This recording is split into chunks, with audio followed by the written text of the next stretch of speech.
Hello, my friends, and all the well wishers of our channel. Today, being Saturday and a weekend, I'm going to talk about something which is commonly known as soft skills. Soft skills. SOFTSKILLS. Soft skills. Now, before I try to explain what is soft skills or go into the details of that. Today, my friends, most of you may have an off from your work or whatever you do, being a Saturday weekend. I would like to just read out a small little passage for you because it is something which is not my thoughts and ideas. So I would like to read this out for you. Please listen to it carefully. All right? Increasingly, employees are demanding skills from graduates which are outside the subject area of the course of study in higher education. Indeed, some employees have placed less importance on graduates' actual degree discipline in favor of the more generic skills which they have acquired. Employees generally see a graduate's achievement related to the subject discipline as necessary but not sufficient for them to be recruited. Okay? In some employment contexts, the actual subject discipline may be relatively unimportant. Please keep a note of that in your head. Okay? Achievements outside the boundaries of the discipline, such as possession of soft skills, okay, are generally considered to be important in the recruitment of graduates or employees. Significantly, my friends, extracurricular activities such as work experience, any voluntary type of work for volunteering, social commitments, social, or rather, I shouldn't say social commitments, socially helpful work. Like in school, we have something called SUPW, socially useful productive work, those kind of things. Being good in sports and games or music or anything like that, being associated with any organization, institution, anything that is can be considered as extracurricular activities are very important. All right? So these things must be kept in mind, all right, when we try to work in any organization, especially in good corporate companies, multinational companies, all right? And soft skills play a very important role in your workplace as well as when you're preparing for interviews, okay? Now, we come to the question, what are soft skills? Okay? Now, basically, soft skills are personal attributes or qualities, as we may say, that enable someone, to interact effectively,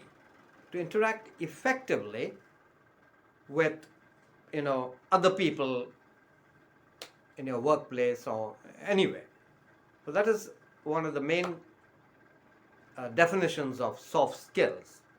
They're also known as common skills or uh, core skills, which are basically desirable in any organization.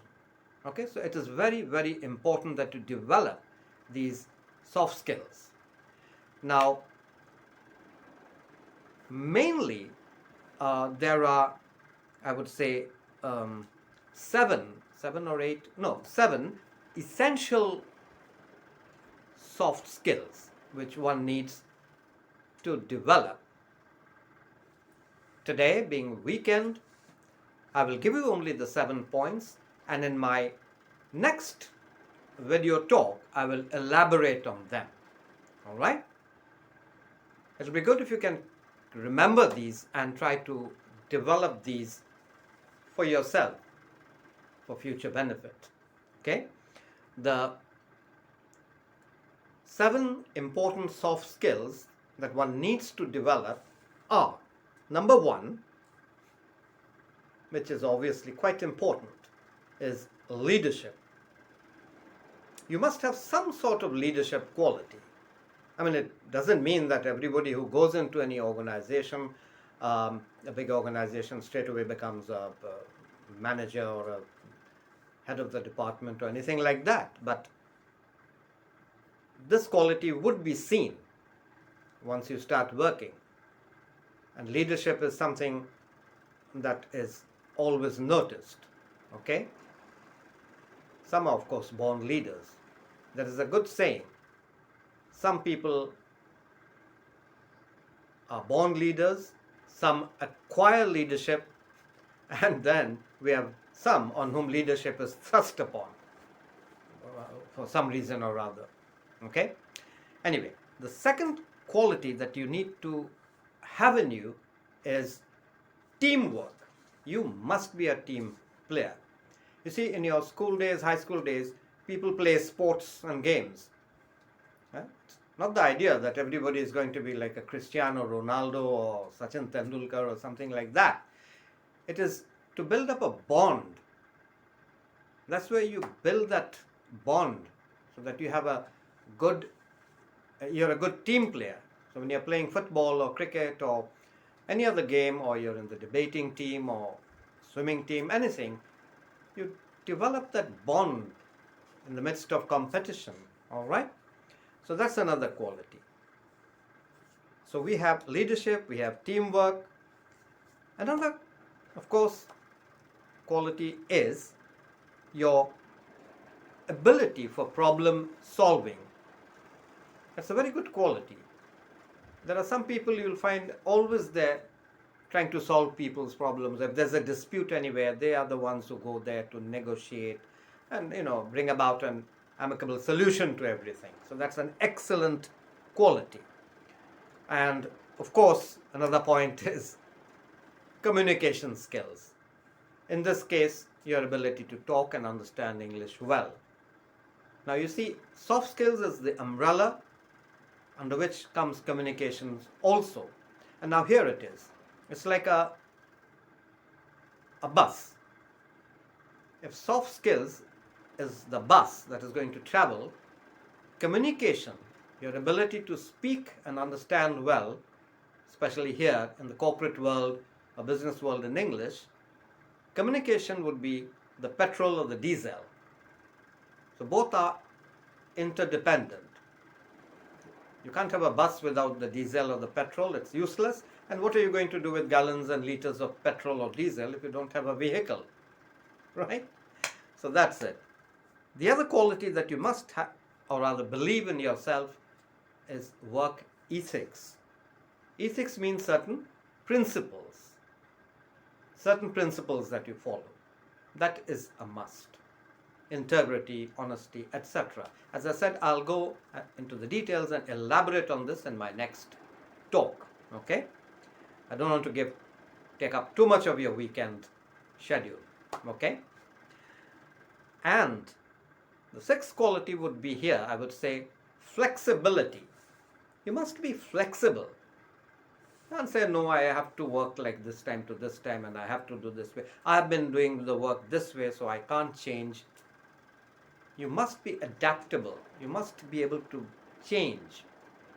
Because you have to remember, the only thing constant in this world is change.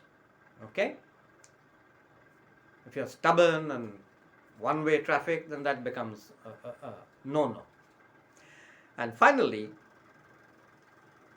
which is also a part of your communication skills, that would be your interpersonal skills, how you deal with your colleagues, your peers, your people around you, your workplace, how you build a rapport, R-A-P-P-O-R-T. That's how you develop your conversation with your people outside your office, maybe your clients, etc. Okay, that is very essential, very much essential. So I've given you these 7 points which will stand you in good stead in your workplace and good organizations, and also when you're going for interviews to start your career. All right, so in my next episode I'll go more into the details to give you an insight into soft skills. All right, till then, have a good weekend. Bye bye.